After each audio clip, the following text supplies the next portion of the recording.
ఓం గణానాన్త్వా గణపతిగుం హవామహే కవిం కవీనా ఉపమశ్రవస్తవం జ్యేష్ఠరాజం బ్రాహ్మణస్పద ఆనశృణ్వన్నోతిభిः సేదసాదనం. ఓం మహాగణాధిపతయే నమః.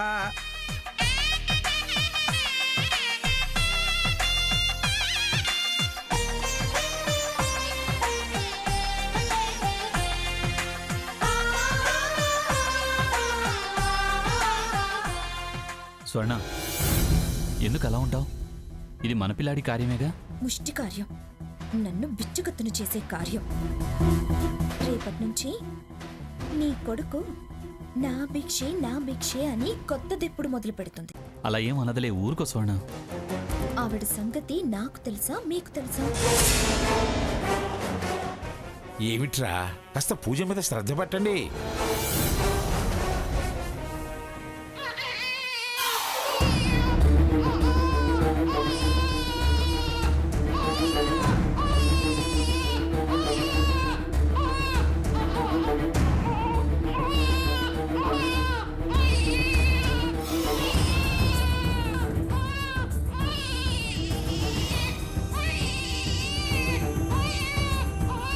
అమ్మా, మీరు లేవకూడదు. సీతావాణ్ణి తీసుకోమ్మా.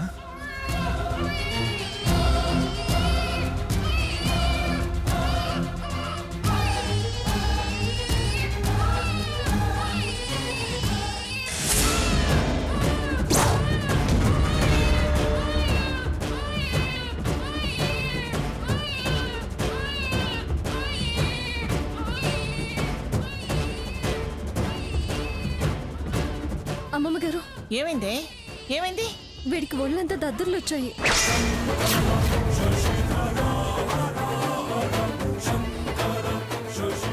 దద్దుర్లు వచ్చాయా? ఓ, దత్తుర్లా రావడం ఏమిటి? బియ్యంలో ముక్క పురుగులను ఉన్నాయో పంతులు గారు? ఏమీ లేవండి, గింజా గింజా చూసి పోశాను. మరి దత్తులు ఎలా వచ్చాయి? పసిపిల్లాన్ని బియ్యాల్లో, పప్పుల్లో, ఉప్పుల్లో పడుకోబెడితే ఇలాగే అవుతుంది మరి. అమ్మా, ఇందులో కర్పూరం కలిసింది. కర్పూరం కలిసిందా? అవునండి. గింజ గింజ చూసామన్నారు కదండి, కర్పూరం ఎలా వచ్చింది? దేవాలయాల కర్పూరాలు పసుపు కుంకాలు కలపడం అలవాటే కదండి. మా దగ్గర అసలు కర్పూరం పొడే ఉండదండి. ముద్ద కర్పూరం, బిళ్ళ కర్పూరమే ఉంటుంది అంతే. ఎవరో కావాలనే దీంట్లో కలిపినట్టున్నారు. పొడి కలపాల్సిన అవసరం ఎవరికొంది పంతులో? మాకు శత్రువులు ఎవరున్నారు? మాకు కాని మనిషి ఎవరున్నారు?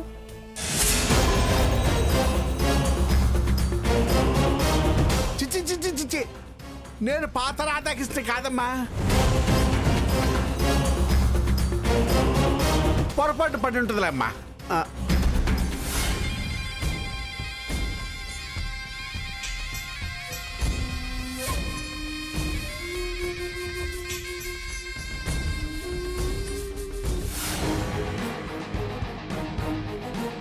ఈ చర్చ్ ఇప్పుడు అవసరమా?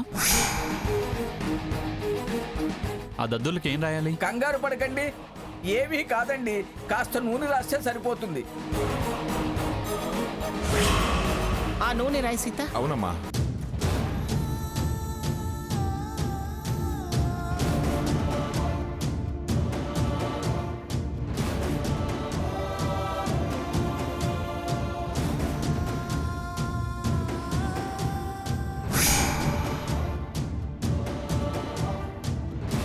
అయ్యా జడ్జి గారు, బియ్యంలో తాత్కాలిక నామం శ్రీమన్నారాయణ అని రాయండి.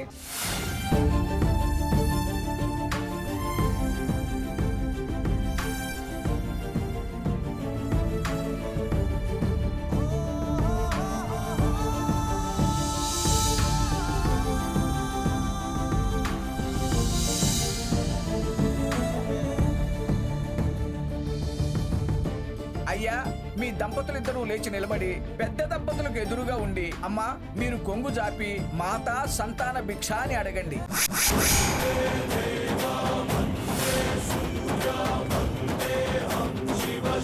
మీరిరువురు స్వస్తి అంటూ పిల్లాన్ని ఒళ్ళో వేయండి. ఏంటి బావ చావా మనకి కర్మ. వాడి భవిష్యత్ కోసం మనకి తప్పదు. త్వరగా కానివ్వండి, దుర్ముహూర్తం వచ్చేస్తుంది.